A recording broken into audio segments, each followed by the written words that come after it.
ప్రతి ఇంట్లో తులసి కోట ఉండడం మనం గమనిస్తూనే ఉన్నాం. అయితే చాలా మందికి వస్తున్న సందేహం ఏంటంటే తులసిని ఏ వైపుగా ఉంచితే మంచిది అని. వాటికి సమాధానమే ఇది. సాధారణంగా తులసి 4 దిక్కుల్లో ఏ దిక్కున ఉన్నా ఇంటికి చాలా మంచిది. అయితే ఈ 4 దిక్కుల్లో తూర్పు వైపు ఉంటే సౌభాగ్యవతులుగా ఉంటారట స్త్రీలు.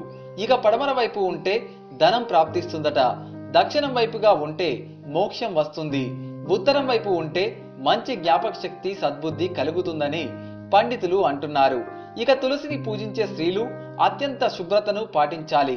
ఇక బహిష్టు సమయంలో తులసిని ఎట్టి పరిస్థితుల్లోనూ ముట్టుకోరాదు. తులసి చెట్టుకు పోసే నీరు తాజా నీరు అయి ఉండాలి. ఒకవేళ తాజా నీరు లేనట్లయితే ఆ నీటిలో కాస్త పసుపు కలిపి పోయాలి. మరీ ముఖ్యమైన విషయం ఏంటంటే మీరు తులసి చెట్టుకు దగ్గరలో తలదువ్వుకుంటే ఆ వెంట్రుకలు గనక పొరపాటున తులసి చెట్టుకు చుట్టుకుంటే మీరు